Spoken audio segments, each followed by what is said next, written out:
টানা তাপপ্রবাহের পর চট্টগ্রাম, সিলেট, নেত্রকোনা সহ কয়েক জেলায় বৃষ্টি হয়েছে। ঢাকা, ময়মনসিংহ ও বরিশাল বিভাগেও রয়েছে বৃষ্টির পূর্বাভাস। এর প্রভাবে সহনীয় পর্যায়ে নেমে আসবে তাপমাত্রা। তবে দেশের পশ্চিমাঞ্চলে বৃষ্টি হতে আরও 2-1 দিন সময় লাগবে। আবহাওয়া অফিস জানিয়েছে, এ মাসে হতে পারে প্রবল বর্ষণ ও কালবৈশাখী ঝড়। এদিকে কক্সবাজার ও রাঙামাটিতে বজ্রপাতে 4 জনের মৃত্যু হয়েছে।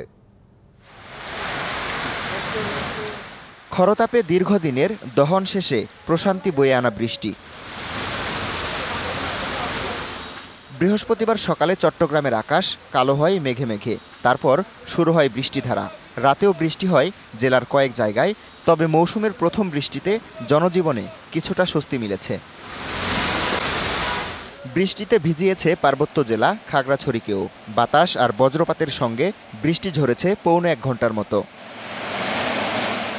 সাগরপাড়ের জেলা কক্সবাজারে গুড়ি গুড়ি বৃষ্টির সঙ্গে ছিল মেঘের গর্জন।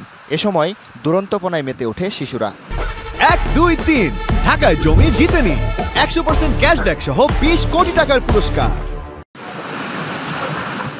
এক পশলা বৃষ্টিতে স্বস্তি নেমেছে নোয়াখালী ও ফেনী অঞ্চলে।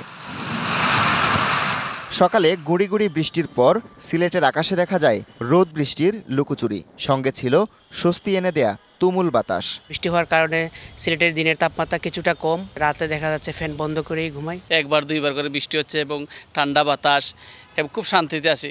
বৃষ্টির প্রভাবে সারা দেশে তাপমাত্রা কিছুটা কমেছে। তবে রাজশাহী ও খুলনা বিভাগে বইছে অতি তীব্র তাপপ্রবাহ। তীব্র গরমে অস্বস্তিতে চুয়াডাঙ্গার জনজীবন। বেশি বিপাকে শ্রমজীবী মানুষ। খরায় নষ্ট হচ্ছে মাঠের ফসল। আমরা যে রাস্তায় বের হব, সে বের হওয়ার মতন সমর্থক আমাদের হচ্ছে না, যে এত পরিমাণ তাপমাত্রা।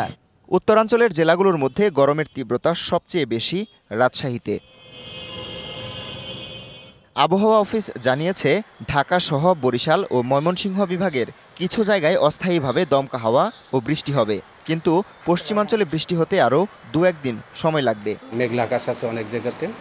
ঢাকা সহ বরিশাল বিভাগে এবং ময়মনসিংহ বিভাগে কিছু কিছু জায়গাতে বৃষ্টিপাতের সম্ভাবনা আজ সন্ধ্যার দিকে অর্থাৎ দুপুরের পর থেকে। বৃষ্টিপাতের যে এরিয়া, সেই এরিয়া আরও বিস্তার লাভ করবে 4 এবং 5 তারিখের পর থেকে। তাছাড়া আমাদের পশ্চিমের যে অঞ্চলগুলো আছে, ওই অঞ্চলে কিন্তু বৃষ্টিপাত হতে আরও 2-1 দিন সময় লাগবে। 10 থেকে 11 মে পর্যন্ত তাপমাত্রা সহনীয় পর্যায়ে আসবে। এ সময় বজ্রঝড়, শিলাবৃষ্টি ও কালবৈশাখীর পূর্বাভাস রয়েছে। Habibur Rahman, DBC news desk.